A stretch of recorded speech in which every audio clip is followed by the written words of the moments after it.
Nous sommes à Paris, 16 rue de la Faisanderie. Bienvenue dans un musée unique au monde, le musée de la contrefaçon créé par l'Union des fabricants. Ici, on y explique les mécanismes de la contrefaçon, les dangers qu'elle représente et les moyens mis en œuvre pour la combattre.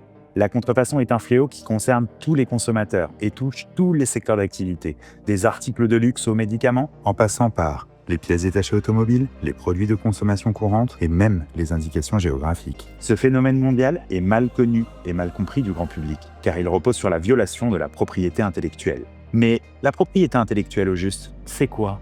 La propriété intellectuelle, c'est l'ensemble des droits exclusifs qui sont accordés sur les créations intellectuelles. Ça va permettre aux inventeurs, aux entreprises et aux créateurs de contrôler l'utilisation de leurs créations et d'en tirer des bénéfices, ce qui va favoriser la créativité et l'innovation. Le droit de la propriété industrielle va s'appliquer quand on va parler de marques, brevets et dessins et modèles. Les marques permettent d'identifier l'origine commerciale des produits et services qui sont proposés par l'entreprise. Le brevet va permettre de protéger et de valoriser une création, une solution technique qui est développée par l'entreprise. Et le dessin et modèle va venir protéger l'apparence esthétique d'un produit.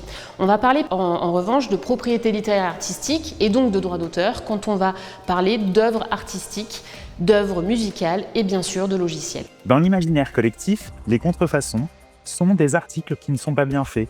En réalité, comme le prouvent les objets exposés dans ces espaces, les contrefacteurs s'emploient à donner l'illusion et tromper les consommateurs avec des produits bas de gamme, parfois vendus au prix du vrai.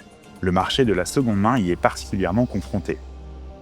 La contrefaçon ne se limite pas à l'image de simples copies de vêtements ou d'accessoires. Elle touche désormais tous les types de produits, y compris ceux qui peuvent avoir un impact direct sur la santé et la sécurité. Les médicaments falsifiés, avec des pilules contenant des substances inefficaces, voire toxiques, les produits cosmétiques contenant des composantes allergènes ou cancérigènes, les pièces détachées automobiles et aéronautiques qui peuvent provoquer des accidents graves, les jouets et équipements électroniques dont le non-respect des normes de sécurité présente des risques d'incendie ou d'intoxication. Les risques vont au-delà de la santé individuelle. La contrefaçon est également une menace pour l'économie et la société.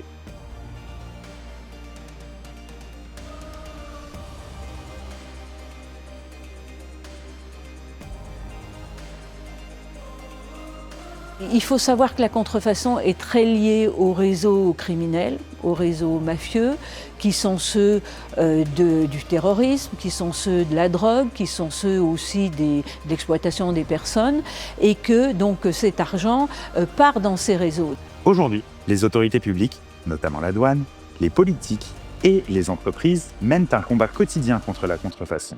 Mais la tâche est de plus en plus ardue. La contrefaçon est fragmentée et suit des circuits de distribution de plus en plus complexes. On assiste ces dernières années à une mutation du commerce international avec un essor spectaculaire du commerce en ligne qui conduit à une parcellisation croissante des colis qui se compte en millions à l'échelle française en 2024. C'était 800 millions de petits colis sur des plateformes toujours plus nombreuses sur lesquelles les échanges peuvent se faire à travers la planète. Aujourd'hui, le fret express et postal est devenu le vecteur principal de saisie de contrefaçon au niveau européen. Les vendeurs développent un certain nombre de stratégies pour toucher de plus en plus de clients et en essayant d'éviter les contrôles. Cela complexifie bien sûr le travail des douaniers, mais nous adaptons nos objectifs, nos méthodes de travail. On observe ces derniers temps une diversification des pays de provenance.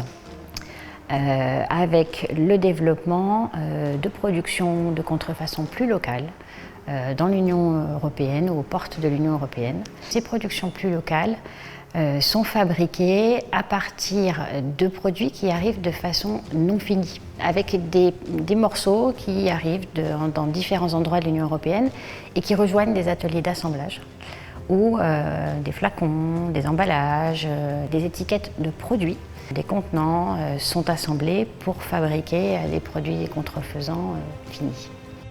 Avec l'essor du commerce en ligne et des nouvelles technologies, les trafiquants ont trouvé de nouvelles méthodes pour contourner les contrôles et commercialiser leurs contrefaçons.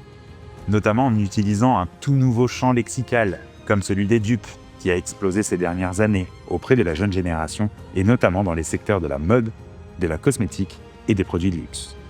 Les contrefacteurs ont trouvé un nouveau champ lexical pour faire croire aux consommateurs qu'acheter un dupe, ce n'est pas acheter une contrefaçon. Or, un dupe, c'est la copie d'un produit original et ce n'est rien d'autre que de la contrefaçon.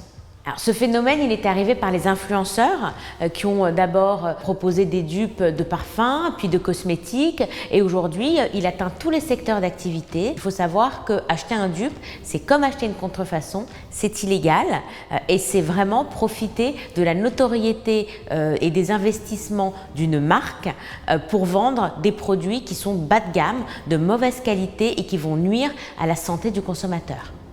La contrefaçon, on le voit, a pris une place colossale dans l'économie mondiale.